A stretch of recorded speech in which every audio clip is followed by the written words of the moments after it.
En el corazón del sudeste asiático, ubicado en el norte de China, al sur de Tailandia, Birmania se ha mantenido como uno de los países en dictaduras en el mundo durante 50 años. Hace 3 años, la junta militar gobernante finalmente renunció al poder. Aung San Suu Kyi, ganadora del Premio Nobel y principal opositora del régimen, fue posteriormente liberada de prisión. Desde entonces, todo un pueblo ha soñado con la libertad, y el país ha abierto sus puertas a los turistas. Pero bajo un barniz de democracia aún en pañales, los militares siguen a cargo, compartiendo las ganancias con los señores de los rubíes de los depósitos de gemas más bellos del planeta. Sí, ya soy rico, pero quiero ser aún más rico. En la jungla, un ejército rebelde lucha sin ayuda para erradicar la segunda zona de producción de opio más grande del mundo. Córtalos, córtalos, córtalos. Corta todas las plantas.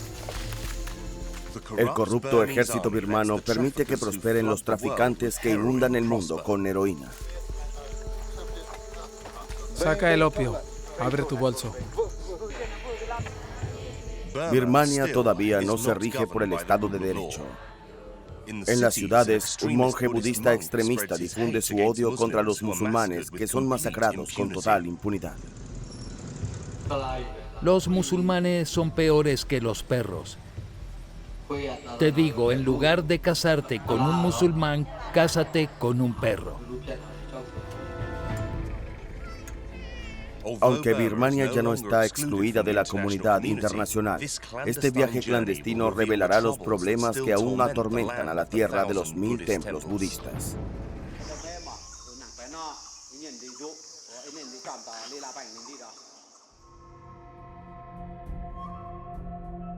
Nuestro viaje a la Birmania prohibida comienza en el norte del país, en Mogok. Es en esta ciudad, a más de 1000 metros de altitud, donde se encuentran los mayores yacimientos de rubíes del mundo. Hace apenas 2 años, todavía era imposible para los turistas ir allí. A la entrada de este El Dorado, uno debe pasar por un puesto de control armado con un permiso especial de las autoridades. A los periodistas occidentales no se les permite el acceso, por lo que entramos como turistas.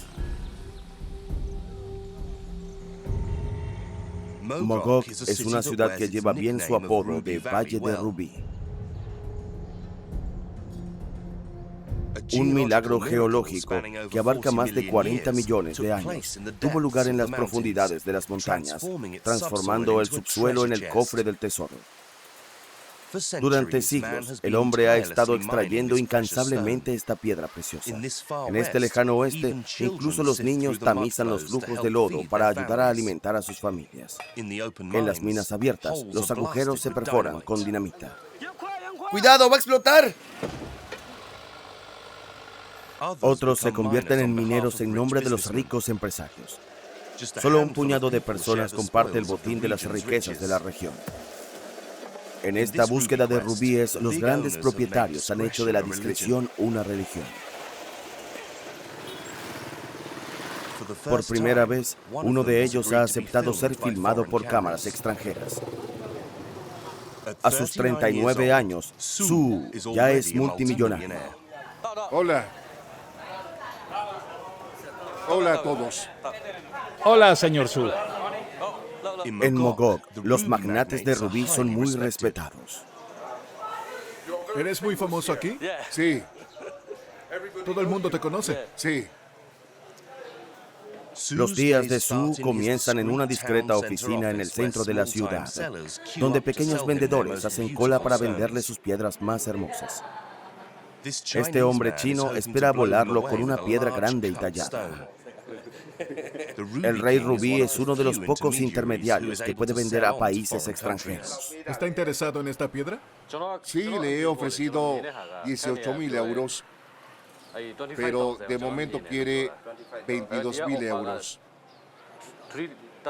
A ese precio, el rubí tendría que ser perfecto.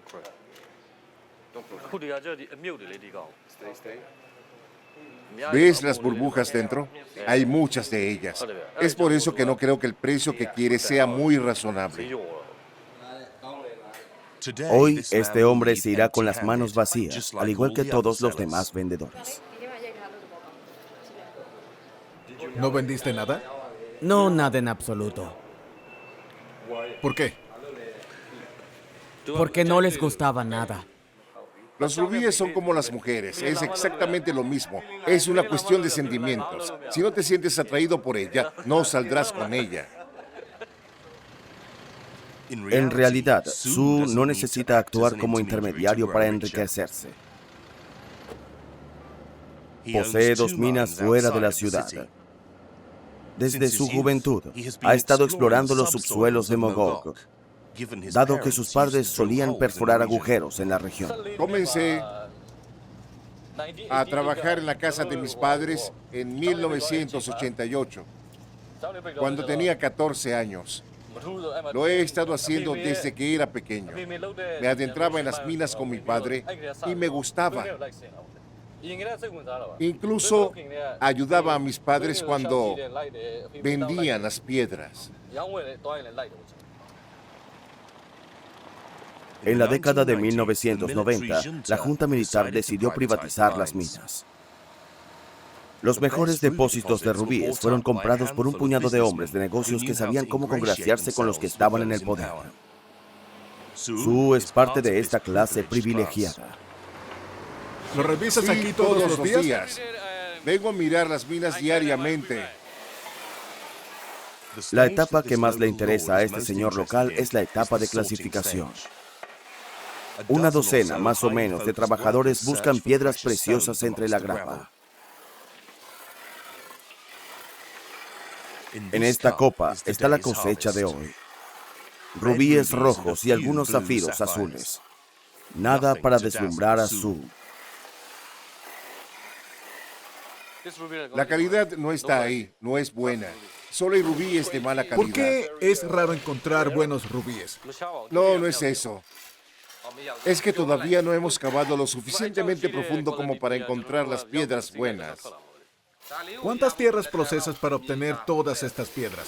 Tenemos que procesar unas 50 toneladas de tierra cada mañana para obtenerla. Algunos días encuentro rubíes mejores. Creo en la suerte. ¿Pero ya tienes suerte? ¿Ya eres muy rico? Sí, ya soy rico, pero quiero ser aún más rico. Para extraer rubíes en Birmania, uno tiene que compartir con los generales que todavía dirigen el país. Su compró esta mina al asociarse con un conglomerado militar llamado UPAI, una empresa que permite a los apparatchiks del ejército ayudarse a sí mismos con la riqueza del subsuelo birmano. Compré toda la tierra con mi propio dinero y luego formé una sociedad con UPAI. Yo tomo 3/4 partes de los ingresos y la empresa se lleva 1/4 parte. Este impuesto no impide que Su haga una fortuna. En su hermosa casa del centro de la ciudad, encontramos al rey rubí en su sala de estar. Una habitación que está revestida de madera de teca, un signo interior de riqueza.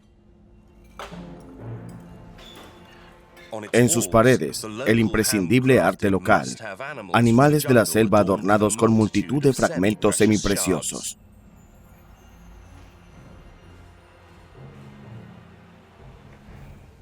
Siéntese, ¿se sienta? ¿Es una casa nueva? Sí, es una nueva, pero tengo otra un poco más lejos, en la ciudad. ¿Y tienes muchas casas? Sí, tengo, a ver, 1, 2, 3, 4, 5, 6. Tengo 6 casas en Mogok. ¿Y en Mandalay? En Mandalay alojo a mis padres. Tengo 1, 2, 3 3. casas en Mandalay. ¿Y en Rangún? En Rangún tengo 5 en la misma calle. Las 5 Están una al lado de la otra. Están seguidas. En Mogok, los rubíes no se depositan en un banco. Así que Su mantiene su botín en el primer piso. 2 bandejas llenas de rubíes que representan la producción de esta semana. Las piedras más bellas se almacenan en aceite para protegerlas mejor. ¿Cuánto vale la bandeja entera? La bandeja entera ahí, 75.000 euros. ¿Y sabes en cuánto se revendería en París? No conozco el mercado europeo. Después de haber sido cortadas y pulidas, estas piedras entonces serán revendidas por 20 o 30 veces más dinero en Europa. Esta pequeña bandeja valdría aproximadamente 2 millones de euros en París. El precio de un solo rubí puede dispararse si posee una pureza excepcional, como fue el caso de esta joya que vendió por una pequeña fortuna. 4 o 5 millones de dólares. Casi 5 millones, creo. Lo vendí a ese precio hace 7 u 8 años. Los rubíes más bellos de Su provienen actualmente de una nueva mina. Hace 2 años se encontró un depósito muy prometedor del que es el único propietario. Esto es un rubí. Aquí solo hay rubíes.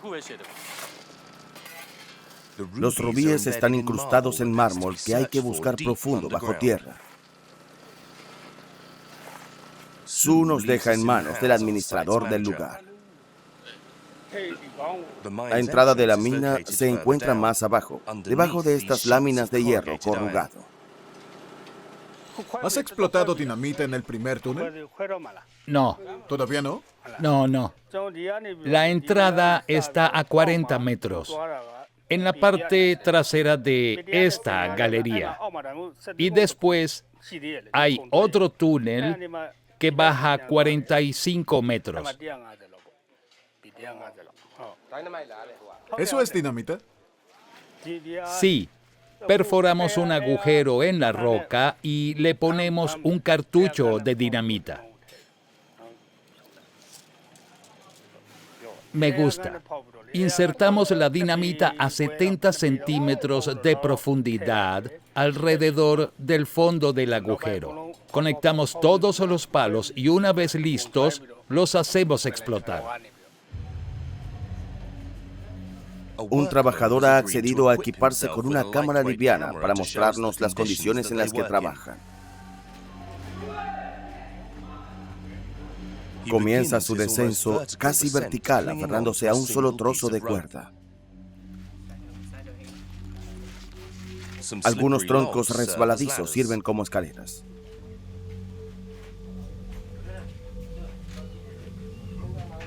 Pero a mitad del camino, la cuerda es demasiado corta.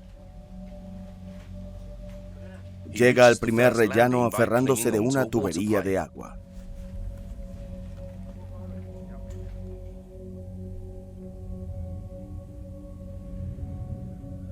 Una segunda galería le permite acceder a lo más profundo de esta veta que se excavó en poco menos de 4 meses. No se ha colocado ningún apuntalamiento para sostener los muros y evitar el riesgo de derrumbe. Los montacargas de mercancías sobresalen de una caída escarpada. Finalmente llegamos al fondo de la mina a 100 metros bajo tierra. Encienda la bomba de agua. Encienda ambas bombas de agua, ¿de acuerdo?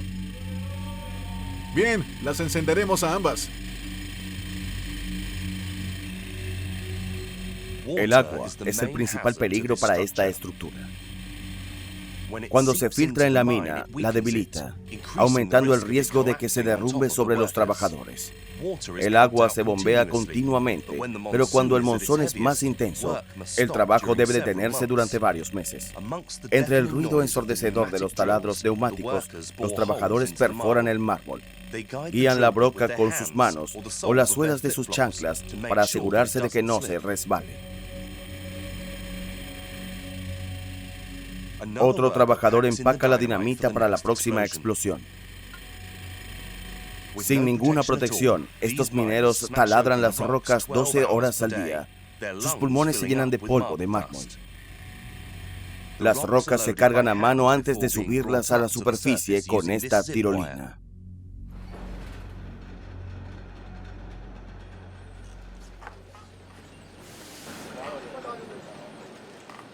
¡Cuidado! ¡No has colocado bien los cubos! Como en todas las minas, los trabajadores trabajan en rotación día y noche y viven en el sitio, en este hangar de metal.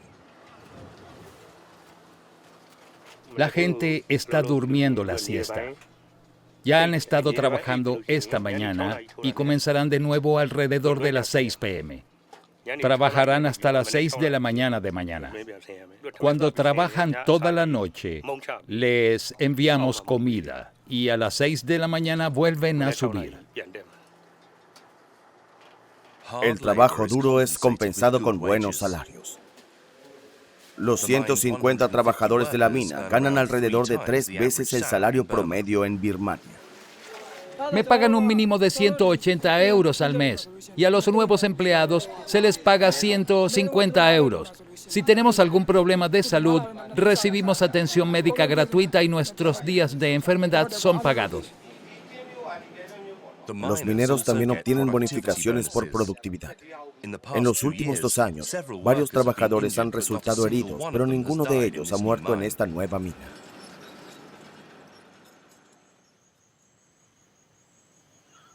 Los reyes del rubí solo dejan unas gotas para los habitantes. La población del valle vive con la esperanza de encontrar algún día la rara perla que a su vez les haga su fortuna. Una esperanza vana cuando no tienes derecho a cavar un hoyo en el suelo. Los lugareños tienen que conformarse con los rubíes dejados por los empresarios más generosos. A la salida de esta mina, los aldeanos cargan piedras que se transportan un poco más lejos, al corazón de las áreas más pobres de esta ciudad. Este vasto campo de piedras invade su vecindario más y más cada día. Cientos de familias rompen los escombros pieza por pieza para desenterrar pequeños rubíes que han pasado a través de la malla de la red. Esto de aquí, eso es un rubí. Una piedra minúscula que apenas vale nada. A ¿Cuánto veces ganas al gano día? 1 o 2 euros. ¿Varía cada día entonces? Sí, no es regular. Nunca ganamos lo mismo todos los días. Las cantidades son irregulares. Soy vieja, tengo 60 años y siempre he hecho este trabajo y nunca me han contratado para trabajar en una mina. Aquí nacemos pobres y seguimos siendo pobres toda nuestra vida. Hay un dicho que dice, si naces en Mogok, tienes un futuro brillante por delante. ¿Y dónde está ese futuro brillante?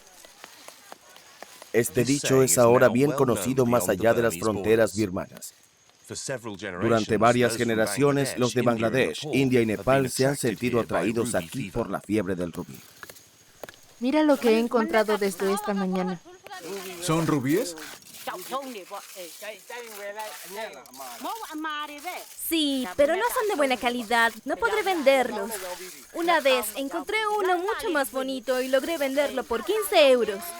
Trabajan en grupos en este vertedero de mármol. Cada cargamento tiene su equipo y comparten el botín de cada rubí. ¿Pero a quién se los vendes? Hay compradores que vienen aquí. Los compradores nunca están muy lejos, como estas mujeres bien vestidas. Están buscando las mejores piedras. Te daré 2 euros por ello. 2 euros, ¿de acuerdo? A su vez, intentarán vender estas piedras ese mismo día en el mercado de rubíes de la ciudad. Bajo estas sombrillas, una multitud de comerciantes comercian con piedras sin cortar o cortadas. Se realiza una inspección detallada bajo una lámpara para comprobar el brillo y la pureza de la piedra. Luego pasa a una negociación dura y a una dosis de farol. Ya me han ofrecido 440 euros por él. No, eso no es cierto. Sí. No te creo. ¿Dónde los revendes una vez que los has comprado aquí? ¿En Rangún o en Singapur? Estos corredores tienen que pagar un impuesto del 20%. Por lo tanto, los rubíes más pequeños no se comercializan aquí. La mayoría de ellos se contrabandean directamente al extranjero para ser vendidos. Pero en Birmania no es este tráfico lo que más preocupa a la comunidad internacional.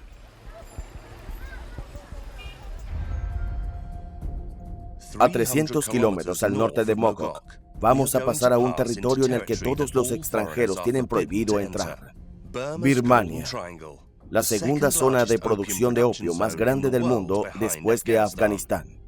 En esta jungla, al borde de la frontera con China, nos encontraremos con soldados rebeldes que luchan contra el ejército birmano.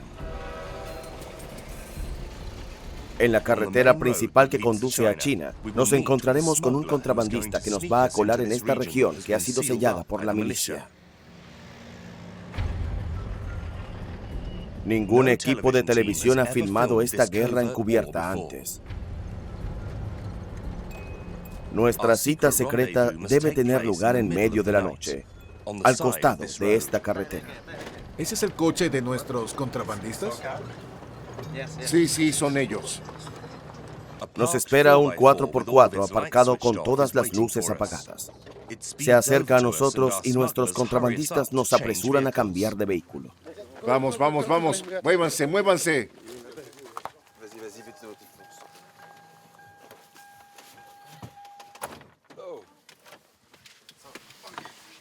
Vamos, no podemos quedarnos aquí, vamos. Vamos a adentrarnos en la selva para no ser vistos. Un miembro de la oficina política del ejército rebelde actuará como nuestro guía. Está algo tenso. ¿Sabes que en los últimos 15 minutos las milicias pasaron por el lugar donde te estábamos esperando? Llegaron en un camión grande. Había alrededor de 60 de ellos. Los extranjeros son seguidos por los caminos principales, pero en los pueblos o en el bosque no se les permite. Entonces, si saben que estás aquí, no podremos terminar nuestro viaje.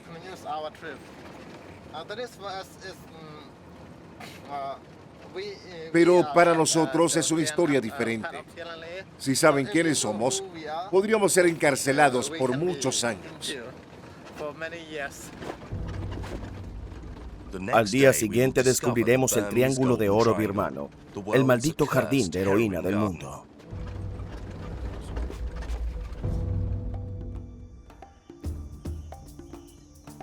En este mundo internacional de nadie, no es el Estado el que lucha contra el crecimiento de campos de amapola, sino un ejército clandestino de varios miles de hombres, todos del grupo étnico local, los Palaung. Escondidos en las montañas, en uno de sus campamentos base, 200 rebeldes de Palaung están hoy reunidos para escuchar a un segundo al mando mientras hace su ronda de inspección.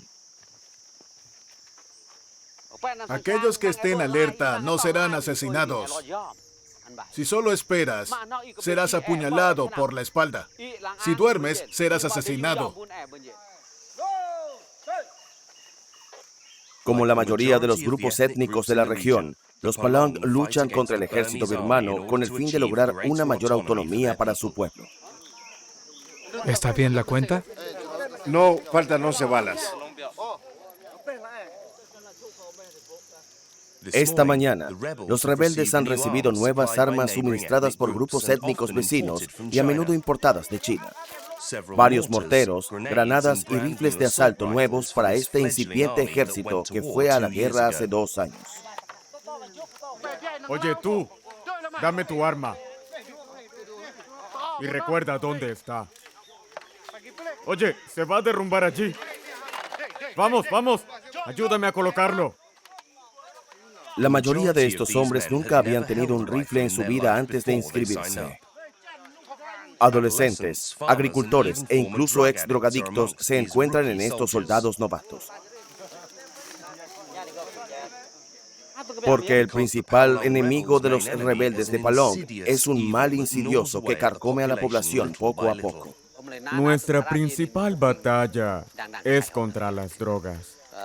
La gente de Palaung se está convirtiendo en drogadictos incluso niños de 12 años.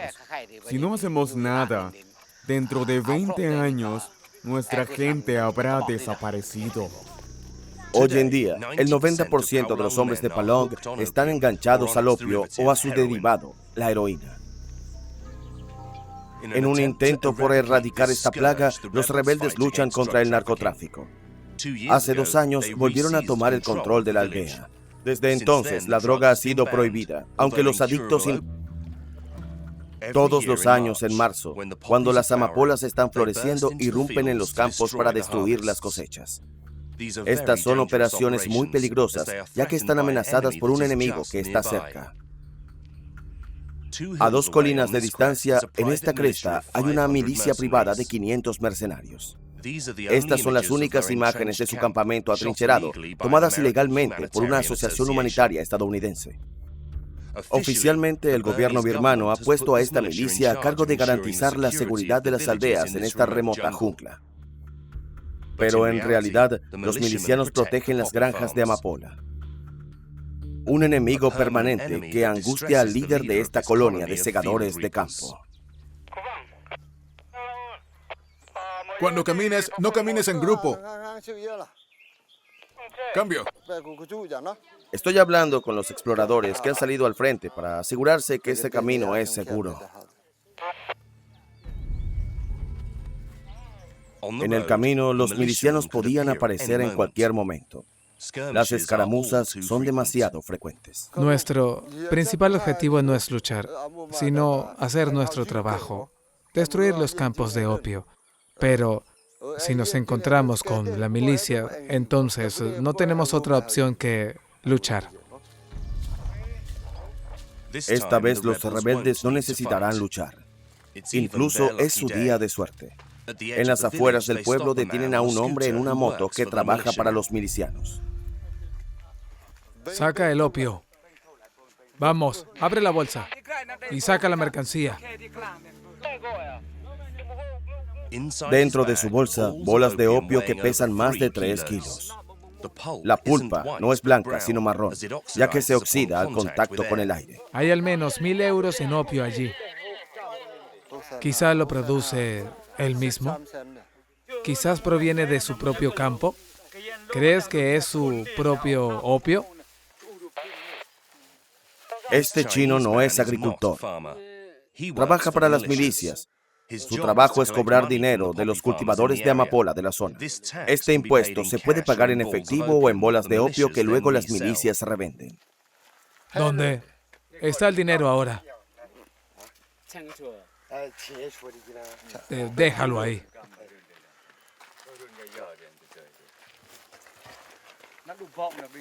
Ya han recaudado alrededor de 700 euros. Ayer estuve pasando por un pueblo, pero no traje suficiente dinero. Los milicianos no estaban nada contentos. Tengo que recolectar aún más. Me han dicho que traiga 3,000 euros. El opio está destruido y el dinero se utilizará para completar los fondos del ejército rebelde. Llevaremos a este tipo para interrogarlo. Hemos dicho que nadie puede producir ni traficar opio, pero siguen haciéndolo. Infringen nuestras normas. Lo interrogaremos para averiguar si merece ser castigado.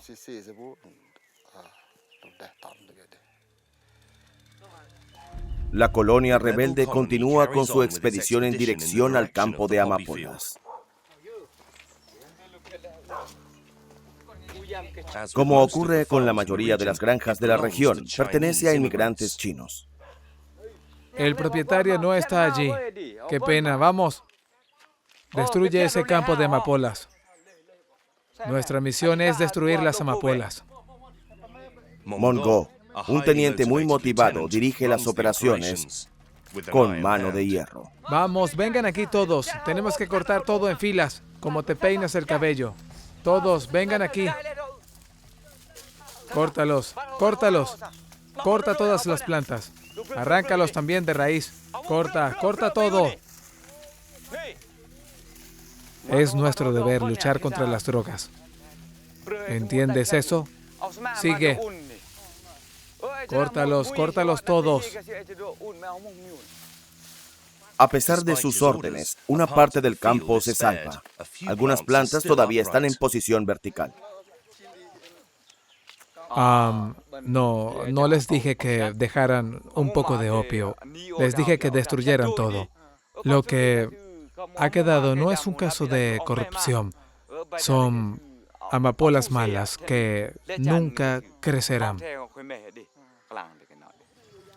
En realidad, los rebeldes dejan a los agricultores unas pocas plantas para poder sobrevivir. Las amapolas solo se cosechan una vez al año, como nos demuestra uno de los trabajadores de la granja. Se hace una incisión en el bulbo de la planta y una savia blanca sale a la superficie. Esto es opio puro. Para obtener bolas de opio, simplemente hay que raspar la savia. La operación de cosecha continúa un poco más lejos. En esta siguiente granja, la dueña de la tierra intenta salvar su cosecha. Aquí. Tómalos, tómalos. Oh, no es posible, no.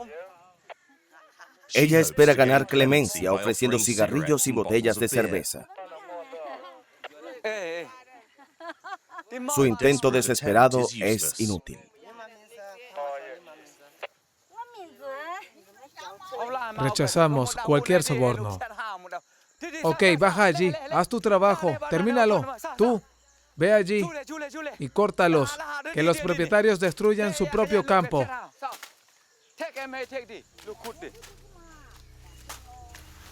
La anciana y su hija hacen lo que se les dice.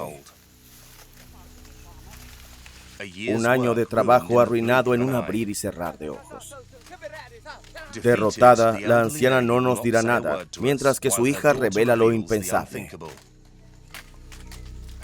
Su madre también cultiva opio para alimentar la adicción a las drogas de sus hijos. Mi madre se ha ido llorando. Está desanimada. Ella solo me tiene para ayudarla en el campo. ¿Pero no tienes hermanos? Mi madre tiene 5 hijos, pero 3 de ellos están enganchados al opio y ni siquiera pueden mantener a sus propias familias. Fuman mucho. Al principio, las amapolas significaban que toda la familia tenía buenos ingresos, pero desde que comenzaron a usar opio, vendemos mucho menos y ahora somos pobres.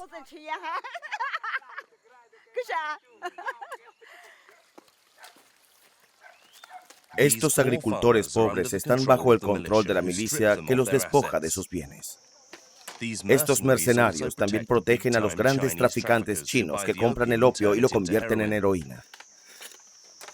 Wong pasó 4 años en las filas de las milicias antes de desertar, porque en lugar de garantizar la seguridad de su pueblo, se vio obligado a vigilar los campos de amapola. Hace 2 años se arrepintió y se unió a los rebeldes. ¿Y qué hace la milicia con el opio? La milicia misma también produce opio. Lo compra e incluso fabrica heroína. Tiene un laboratorio de heroína y metanfetamina no muy lejos de aquí, con una valla de seguridad a su alrededor. Nadie puede entrar en un radio de 8 kilómetros. Si vas allí, te arrestan o abren fuego contra ti. Entonces, ¿por qué el gobierno permite que las milicias trafiquen drogas con total impunidad? Oficialmente, el Estado está luchando contra el narcotráfico y lo hace saber. Toneladas de opio, heroína o metanfetamina se incineran regularmente frente a cámaras extranjeras. Es una imagen bonita, pero engañosa, porque en realidad el ejército birmano es cómplice del tráfico de drogas. Cuando los soldados del ejército llevan a cabo incursiones para destruir los campos de amapola, comienzan amenazando a los agricultores con talarlo todo. Luego reúnen al jefe de la aldea y a los dueños de los campos y les dice que paguen. El monto del soborno depende de la cantidad de opio que produzca la aldea. Es como un precio por kilo. Los soldados embolsan el dinero, destruyen un campo como ejemplo, toman algunas fotos y luego se van. Es lo que hacen cada vez. En Birmania, el tráfico de drogas puede ser a veces un excelente trampolín desde el que se puede iniciar una carrera política. Este hombre, Kyaw Min, solía ser el jefe de las milicias hasta 2010. Desde entonces se ha convertido en miembro adjunto del partido político en el poder.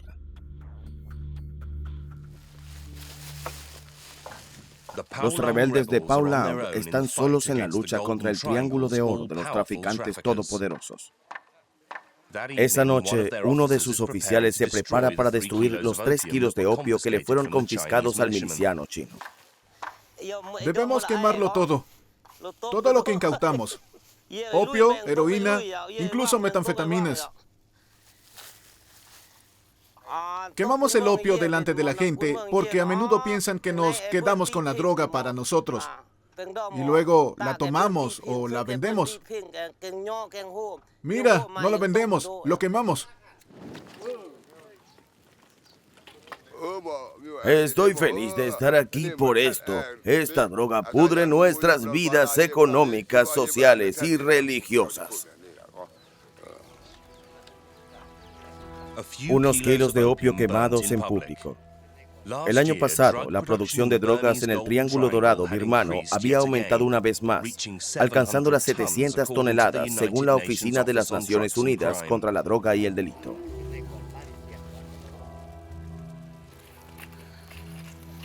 Y hoy se señala con el dedo a Birmania por crímenes aún más reprobables. Hay un número creciente de masacres en el país. El 20 de marzo de 2013, a 800 kilómetros de distancia, una ciudad en el centro del país estaba en llamas. En Meiktila, una disputa banal entre un comerciante musulmán y un cliente budista rápidamente se convirtió en un motín. Decenas de personas participaron en una caza de brujas contra los musulmanes y hombres y mujeres y niños fueron golpeados hasta la muerte. Los monjes participaron en el linchamiento. Los militares finalmente intervinieron después de 3 días de masacre. El saldo fue de 40 muertos, 11 mezquitas destruidas y el barrio musulmán reducido a cenizas.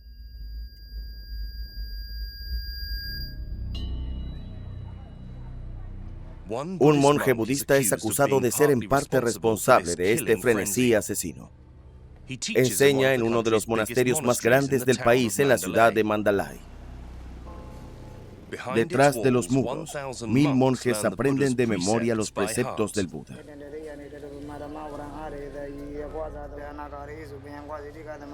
Se reúnen 2 veces al día para orar. En julio de 2013, uno de los predicadores, apodado el Hitler birmano, fue expuesto al mundo. La revista Time reveló el rostro del terror budista en su portada.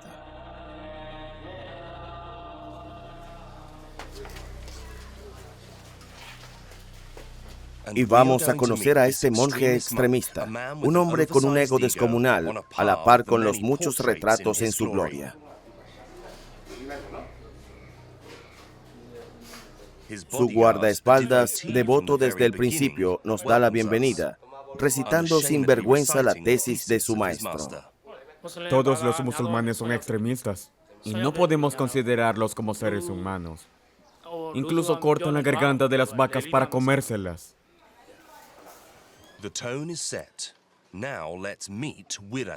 Estabas hablando con mi guardaespaldas. El predicador extremista de una religión budista que durante mucho tiempo ha sido elogiada como una religión de paz.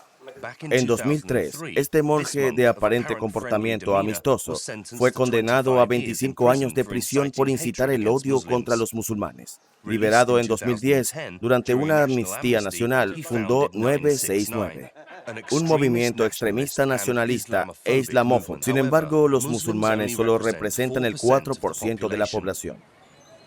Han sido birmanos durante miles de años No son ni velados ni extremistas. No hay nada que los distinga de la mayoría budista del país. Oficialmente, Wiratu condenó las masacres de Meiktila, pero a la hora del almuerzo, entre 2 bocados de arroz, admite que los monjes participaron en ellos. Golpeábamos a los musulmanes porque era una época de violencia.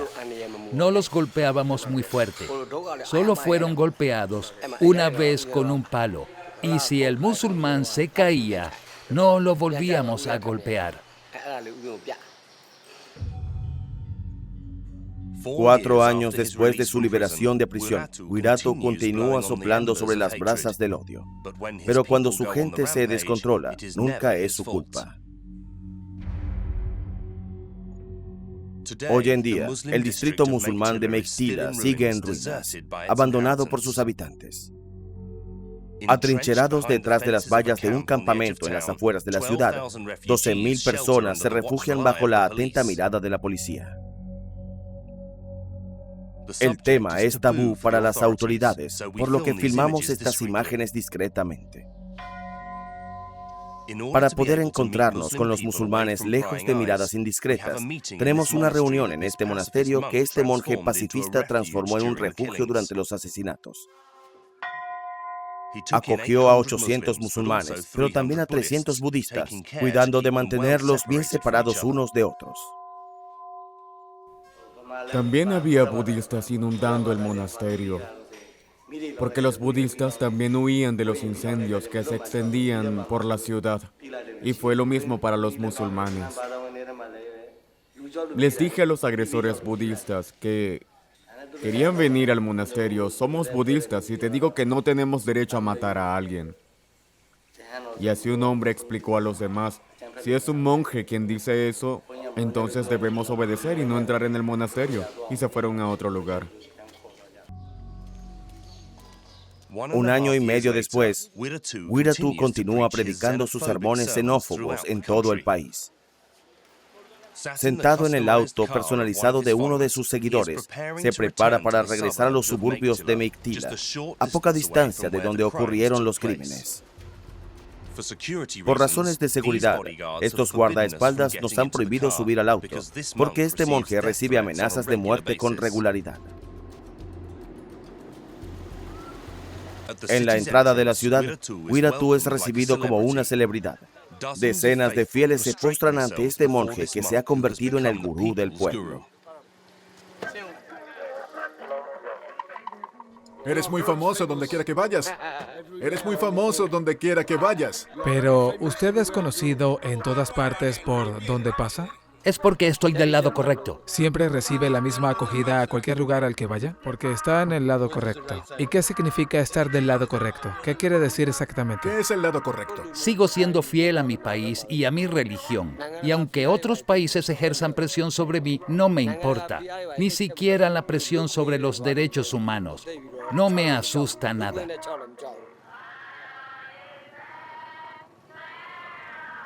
Con un estilo espectacular, sin una pizca de vergüenza, cruza los escombros del barrio musulmán que fue destruido por sus seguidores. Unos kilómetros más adelante, ha venido a bendecir este templo. La acogida que le espera es digna de la de un ministro en visita oficial. El gobierno monitorea cada movimiento de este clérigo incendiario. Hay muchos policías uniformados entre los aldeanos, pero también policías que están vestidos de civil que están sorprendidos por nuestra presencia. Para filmar la ceremonia nos hacemos pasar por turistas budistas.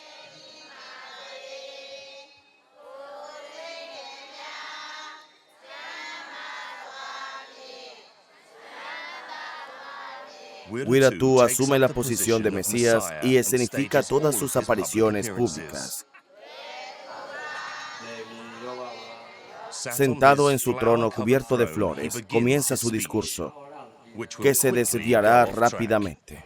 ¿Qué sucede si te casas con un musulmán? Nuestra religión desaparecerá. ¿Desaparecerá nuestra religión? Sí, desapareceré. ¿Realmente desaparecerá? Sí.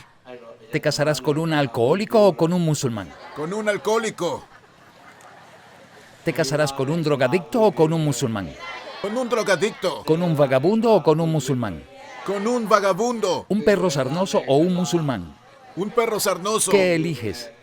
Un perro sarnoso. Sí, elige el perro. Si te casas con un perro, ¿desaparecerá nuestra religión? No, nuestra religión no desaparecerá. Si te casas con un perro, eso no te impedirá rezar. Los musulmanes son peores que los perros. Te lo digo. En lugar de casarte con un musulmán, cásate con un perro.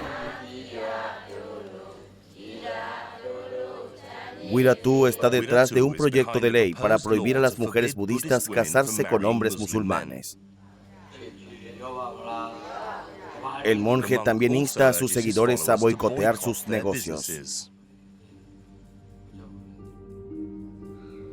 Al día siguiente, de vuelta en el monasterio, el monje dejará caer su máscara de una vez por todas para revelar el rostro de un budismo nacionalista extremo.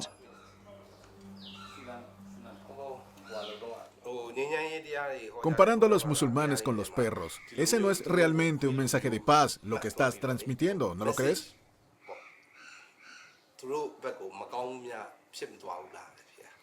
En relación con las amenazas representadas por los musulmanes, eso no es nada. Te puedo asegurar que no es nada en comparación con la amenaza que representan. Parece que usted está detrás de una propuesta de ley para prohibir que las mujeres budistas se casen con hombres musulmanes. Así es. Así es, estoy detrás de esto. Los hombres musulmanes se casan con mujeres budistas y las convierten torturándolas. Y como quiero proteger mi religión y a mis hermanas, quiero que esta ley sea aprobada. Si se aprueba, no habrá más violencia. 6 semanas después de esta entrevista, Mandalay, la segunda ciudad del país, fue testigo de sus primeros enfrentamientos. 2 musulmanes fueron asesinados.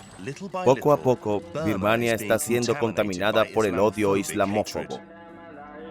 Plagado de corrupción y sacudido por guerras étnicas, el país de la exjunta militar tiene un largo camino por recorrer antes de que pueda convertirse en una verdadera democracia.